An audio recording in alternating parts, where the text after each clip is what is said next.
Bonjour à toi et bienvenue dans le podcast Les Sentiers du Possible. Je suis Alexandra Ridou, coach certifiée et fondatrice de Randose, pour t'accompagner à cheminer vers une vie pleine de sens et d'impact. Chaque lundi, je te partage mes réflexions et outils pour t'aider à atteindre les sommets de ton épanouissement. Et les mercredis, je te laisse découvrir une interview inspirante d'invités qui vivent la vie qui leur correspond vraiment. Ah, et j'ai oublié, je t'invite à écouter chaque épisode en marchant. Les neurosciences l'ont démontré, marcher te permet de prendre plus de recul, de développer ta créativité et ainsi prendre les meilleures décisions pour vivre la vie qui te fait vibrer. Hello, je suis ravie de te retrouver pour un nouvel épisode solo. Ça faisait un bout de temps que j'en avais pas fait. Désolée, je me suis un peu fait rouler dessus par la fin d'année comme beaucoup d'entre nous. Mais je suis là de nouveau pour un épisode solo chaque semaine et on va commencer très fort aujourd'hui puisque je t'ai prévu un petit épisode spécial sur les 7 tendances 2026 à suivre pour réussir le lancement de ton activité en ligne. Alors, sans plus attendre, on va commencer et rentrer directement dans le vif du sujet. Clairement, déjà, si tu dois retenir une chose de cet épisode, je vais te dire plein de tips après, mais le gros du gros, c'est que aujourd'hui, la tendance, c'est pas celui qui poste le plus, qui a le plus de visibilité ou le plus de clients. Non, c'est pas non plus celui qui crée le plus fort, ça va être celui qui crée le plus la confiance. Et oui, tu as dû le remarquer sur 2025. Même toi, en tant que client, en tant que consommateur, on est de plus en plus méfiant sur tout ce qui est accompagnement en ligne. Il y a eu beaucoup d'arnaques, beaucoup d'abus. L'idée aujourd'hui, ça va être de voir justement quelles sont ces nouvelles tendances qu'il va falloir prendre en compte pour justement créer cette confiance. La première tendance, qui est pas, je te dis tout de suite, c'est pas la tendance révolutionnaire du siècle. Tu le savais déjà, mais vraiment en 2025, c'était mort. En 2026, c'est encore plus mort. C'est d'être généraliste. Si ton offre, c'est d'accompagner toutes les personnes qui vont pas bien à lever leur blocage, je suis désolée, ça marchait pas en 2025, ça marche pas non plus en 2026. Et par contre, en 2025, il y a des trucs qui marchaient un peu. Genre, je t'aide à prendre confiance en toi. En 2026, ça ne marche plus. Le marché, c'est sophistiqué. Il y a de plus en plus de coachs, de plus en plus de thérapeutes, de plus en plus d'accompagnement en ligne. Si tu veux vraiment attirer le regard de ta cible, il va falloir être beaucoup plus spécifique. Vraiment, on va être dans de la spécificité du type j'aide les hypersensibles à augmenter leur confiance en elles pour, j'en sais rien moi, prendre un nouveau job. Mais vraiment être dans un truc le plus spécifique possible. Plus tu seras spécifique, plus tu attireras du monde. Donc ça, c'est vraiment la tendance numéro 1. Donc ton plan d'action là-dessus, c'est regarder ta cible client aujourd'hui et voir comment tu peux la nicher encore un peu plus. Parce que je te garantis, si aujourd'hui tu penses que en te nichant plus, tu vas te fermer des portes, aujourd'hui, en te nichant pas, tu t'en ouvres aucune. Donc tu as deux options. Soit tu te dis, je m'ouvre aucune porte et on espère qu'un jour quelqu'un vienne. Soit tu dis, ok, au moins je m'ouvre grand une porte. Elle est peut-être petite, mais au moins il y a des gens qui vont rentrer. Donc vraiment, si ton objectif c'est de rentrer des clients, c'est de développer ton activité, niche-toi, fais-toi ce cadeau-là, niche-toi et t'inquiète pas que c'est pas parce que tu cibles ultra petit que tu vas t'ennuyer. T'es dans l'accompagnement, tu sais que t'as beau traiter un petit problème, ça en soulève 36 000 autres et pas un seul client est pareil. Et surtout, avec le bouche à oreille, tu peux quand même attirer des gens vers d'autres problématiques que celles de ta niche. Ça, c'est la première tendance. La tendance numéro 2, ça va être le principe du contenu parfait et mort, c'est le contenu vrai qui gagne. Avec l'IA, clairement, tu peux créer des posts en un claquement de doigts. Les 5 conseils pour quitter son job, les 6 conseils pour quelles sont les erreurs à ne pas faire. Bref, ces posts-là qu'on voit partout, on les lit plus, on en a ras-le-bol, on les a tellement lus. Par contre, ce qu'on va lire, c'est le contenu qui est vrai, le contenu qui est authentique. C'est ça qui gagne aujourd'hui, c'est le contenu où on se dit « Ah, c'est pas une IA, c'est vraiment cette personne-là qui me parle. » Si quand tu écris ton post, tu te dis « Un concurrent aurait pu l'écrire », c'est que tu es dans un contenu parfait, dans un contenu très scolaire. Tu veux du contenu vrai, celui où on va te dire « Ah oui, mais c'est tellement elle. Ah, c'est forcément cette personne qui l'a créé. » Donc, ce qui marche, c'est quoi? C'est ton vécu, ça va être tes coulisses, ça va être tes opinions, tes convictions, tes pensées sur ce qui est en train de se passer. Bref, donne tout ce qui se passe dans ton cerveau.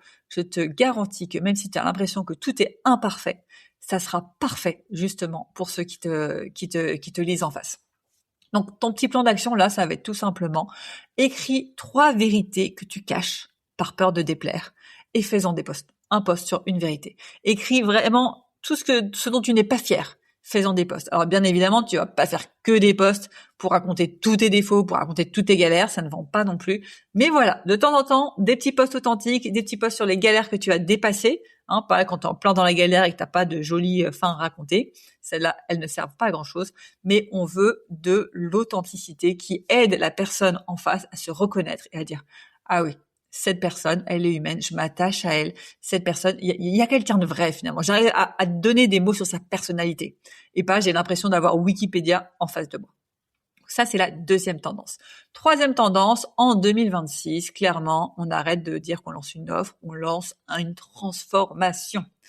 Si en 2025, ça marchait encore, le package de tu vends quelques séances, je te fais un package avec 5-6 séances, en 2026, les gens, ils cherchent vraiment de la transformation, ils cherchent un truc où ils disent « Waouh, je suis au point A et je vais arriver au point B ». Donc, vends-leur ça, vends-leur ce truc de t'es au point A au point B et vends-leur ce chemin unique que tu leur proposes. Aujourd'hui, pour trouver sa voie, il y a 50 000 coachs qui peuvent m'aider. Quel est le chemin qui va le plus le parler? Donc, va chercher, ok, c'est quoi mon unicité? C'est quoi le chemin unique que je propose à mes clients et que les autres ne font pas? Quelles sont mes convictions qui font que ça marche pour moi et ça marche avec moi et ça marche pas avec les autres? Je te prends mon exemple, la marche, à date, il y a aucun concurrent qui va prôner haut et fort qu'il faut bouger ses fesses dehors, aller marcher, aller se mettre en mouvement pour vraiment te reconnecter à qui tu es et prendre les meilleures décisions pour ton activité. C'est une part de mon mécanisme unique. Il y a d'autres choses dans ce fameux chemin unique. Je t'invite vraiment à avoir, pour que ton chemin soit le plus unique possible, une combinaison de différentes choses qui fait que la combinaison que tu auras fait ton unicité. Donc là, il n'y a pas de surprise. Ton action par rapport à cette tendance, ça va être quoi? Ça va être de trouver ce chemin unique. Qu'est-ce qui fait que je vais chez toi et que je vais pas chez un concurrent? Qu'est-ce que tu penses différemment? Quelles sont tes convictions différentes de la concurrence? C'était la troisième tendance. Maintenant, quatrième tendance, je t'en ai parlé en introduction, ça va vraiment être de créer la confiance. Et cette compétence, cette capacité que tu as à créer la confiance, c'est la compétence la plus importante à développer en 2026. J'en suis persuadée. Aujourd'hui, le marché, il est sceptique. Le film Gourou là qui va sortir avec Pierre Ninet va pas aider, clairement, ça va mettre encore plus de scepticisme. C'est très bien parce que ça va permettre d'écumer un peu toutes les arnaques et tous ceux qui font mal leur boulot. Par contre, il va falloir donc vraiment réussir à prouver que tu n'es pas une arnaque. Prouver qu'avec toi, ça marche. Et donc, c'est ça que je t'invite à réfléchir, c'est comment je peux développer cette compétence. Et là, il n'y a pas 36 000 solutions. Ça va être avec quoi? Le contact humain. Les gens ont peur de se retrouver en face d'une IA, de se retrouver en face de quelqu'un qui va juste leur faire un live par mois et pas être là le reste du temps. Donc, montre que tu es là avant même que la personne devienne client. Montre que tu es là pour elle. Échange avec elle en privé. Donne-lui de la valeur, donne-lui de toi, donne-lui de ta passion. Montre que tu es un humain, que tu es intéressé par son problème et la personne aura confiance en toi. Et cette confiance, elle se crée aussi dans ton contenu, bien évidemment. Crée du contenu où on voit des témoignages clients. J'en parlais ce matin, j'avais une personne au téléphone, coach qui voit ses clients et ses ventes dégringoler depuis quelques années, ça fait longtemps qu'elle est lancée. Elle n'a pas de fiche Google My Business, il n'y a aucun endroit où on peut trouver ses témoignages clients. Forcément, aujourd'hui, ça ne marche plus. Ça marchait très bien il y a quelques années. Aujourd'hui, on a tous le réflexe, avant d'acheter, d'aller voir les avis clients. Donc vraiment, donne du témoignage pour créer la confiance, montre que tu es là, montre qu'il y a un humain derrière et ça sera beaucoup plus facile pour toi. Ensuite, prédilection numéro 5, si je dis pas de bêtises, ça va être ta différenciation. Ta différenciation, c'est ton assurance vie, c'est ce qui fait que en 2027, en 2028, en 2029, tu seras encore là. Si aujourd'hui tu n'arrives pas à te différencier sur le marché, ça va être très compliqué. Cette différenciation, elle passe par quoi? Elle va passer par de nombreux facteurs. Le premier, on en a parlé au début, ta cible client, qu'elle soit bien précise. Le deuxième, on en a parlé, ton offre, qui est vraiment un chemin unique. Le troisième, ça va être quoi? Ça va être ton personal branding, qui tu es, tes valeurs, tes convictions, tes failles, bref, la somme de tout ça qui fait que je me dis, ah oui, mais c'est cette personne que je veux pour m'accompagner et pas quelqu'un d'autre. Donc vraiment, travaille ta différenciation sans cesse. Ton plan d'action là pour cette tendance, il est tout simple. Pose-toi constamment cette question. Pourquoi on fait appel à moi? Donc pose-la à toi, pose-la à tes futurs clients, à tes clients actuels si tu en as déjà, mais vraiment fais ce travail tous les jours. Moi, cette question-là, je pense que je me la pose toutes les semaines. Au moins une balade par semaine, je réfléchis à ok, comment je peux être plus différenciante? Qu'est-ce qu'on m'a dit dans la semaine que je peux mettre en avant et qui fait que ah oui, ça c'est Alexandra. Quand je scrolle sur les réseaux et que je vois un truc que je me dis « Ah, je suis pas d'accord, ça m'énerve ». Ok, ça c'est un point de différenciation. J'en fais un post. Pourquoi ce truc il m'énerve? Pourquoi je suis pas d'accord avec ce qu'a dit un tel? Ta différenciation, vraiment, c'est ton passe-droit pour être sûr d'avoir une activité qui dure sur le long terme. 6e prédilection, ça va être la visibilité qui va plus se jouer uniquement sur Google, mais qui va se jouer du coup sur le LLM, ce qu'on appelle le JIO. Maintenant, c'est le fait que les gens font leurs recherches aussi sur ChatGPT, sur Claude, bref, sur Gemini, sur tous les plateformes d'IA. Et du coup, il faut que tu arrives aussi à être visible sur ces plateformes d'IA. Côté positif, ces plateformes-là, elles mettent en avant le contenu que tu peux poster sur LinkedIn ou Instagram. Donc, quand tu postes du contenu, pense aux mots-clés que vont utiliser ta cible, pense aux mots qui s'utilisent et crée du contenu où tu te dis, tiens, si quelqu'un pose la question à ChatGPT, quel est le meilleur expert sur la confiance en soi pour les femmes de 40 à 45 ans, j'ai fait tellement de posts sur le sujet que c'est moi qui vais apparaître dans les premiers. Donc, c'est vraiment un truc qu'il va falloir travailler sur 2026 et qui a commencé à arriver en 2025. C'est ta présence pas sur les moteurs de recherche, mais sur les plateformes IA, ChatGPT, Claude, etc. Donc là-dessus, c'est pas compliqué. Les règles sont un peu les mêmes que le SEO pour être référencé sur Google. Pose-toi la question sur quel mot-clé je veux apparaître et fais un nuage de mots-clés énorme parce que vraiment de la personne qui va taper, contrairement à Google où tu tapes 4 mots, elle va taper toute sa vie. Donc essaye de penser en nuage de mots-clés pour justement être bien référencé quand quelqu'un posera la question sur ChatGPT. Prédilection numéro 7, le vrai luxe en 2026. C'était déjà le cas en 2025, on voit vraiment la tendance arriver, c'est de créer une activité qui t'énergise et qui respecte ton énergie.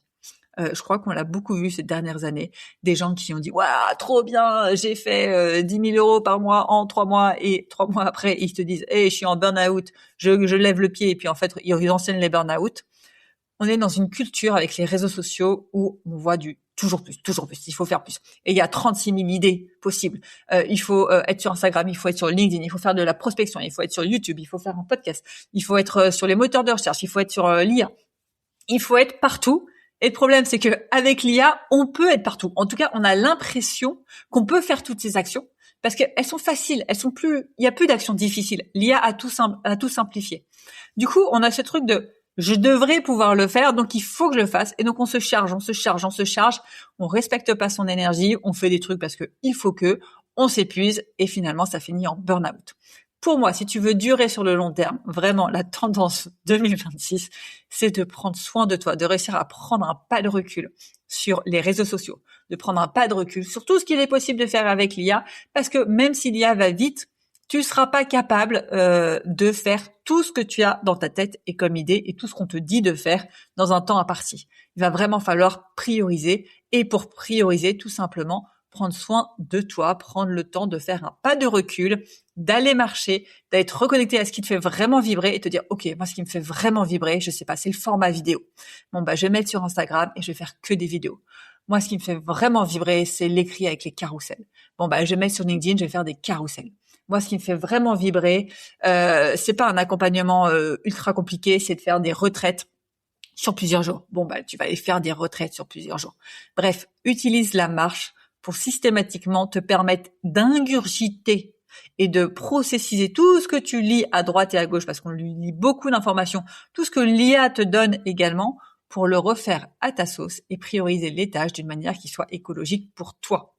Parce que l'entrepreneuriat, tu peux jouer le jeu du court terme, mais clairement, je te conseille de jouer le jeu du long terme. Il est quand même beaucoup plus écologique pour toi et il te permet surtout d'être là dans 1 an, dans 2 ans, dans 3 ans, dans 4 ans. Et c'est tout ce que je te souhaite, de toujours autant kiffer, accompagner tes clients dans 10 ans, dans 15 ans, et ne pas te cramer à vouloir aller trop vite le premier mois. Et du coup là, ton plan d'action, il est très clair pour cette tendance. Prends du temps pour toi chaque jour. Prends le temps d'aller marcher, d'aller prendre l'air. En hiver, c'est particulièrement difficile. Je suis la première. Là, ça fait 2 jours où j'ai pas fait plus de 10 minutes de marche parce qu'il fait froid. Donc, c'est plus dur, mais essaye de te motiver quand même à y aller régulièrement, à prendre du recul. Tu verras ton activité grandira proportionnellement à ton niveau de kiff et d'inspiration. Il n'y a pas de secret. Tu vas attirer des gens si tu es attirant. Et donc, si tu es épuisé, si tu fais les choses en te forçant, Ça se ressent dans ton énergie et tu n'attireras pas grand monde. Voilà, j'ai dit énormément de choses, énormément de tendances. J'étais à la bourre, je regardais de temps en temps, désolé mon heure parce que j'ai un rendez-vous là dans 3 minutes. Du coup, je suis allée assez vite. Désolée, si tu as des questions sur le sujet, s'il y a une prédilection sur lequel, une tendance sur laquelle tu aimerais que je détaille plus, envoie-moi un message privé, envoie-moi un email, tu sais où me trouver, Instagram, LinkedIn. Je peux en faire un post plus détaillé, je peux en faire un prochain épisode de podcast. Bref, les épisodes de podcast, en général, ils viennent de vos demandes. Donc, n'hésite pas à me partager les sujets que tu aimerais voir abordés. Je peux rentrer dans plus de détails sans aucun souci et avec grand plaisir. Et je te dis surtout à très vite et reste bien jusqu'au bout de l'épisode pour avoir ta question de coaching à méditer en marchant et en musique. À très vite.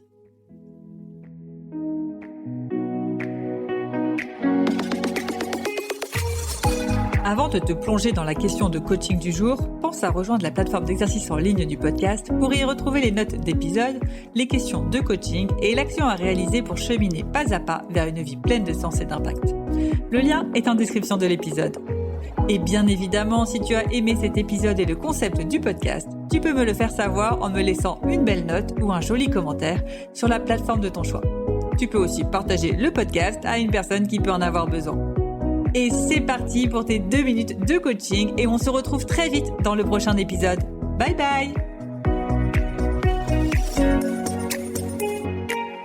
Et c'est parti pour ta question de coaching à méditer en marchant et en musique. Et aujourd'hui, je te pose cette question. Quelle action souhaites-tu mettre en place dès demain pour attirer plus de clients en ligne ?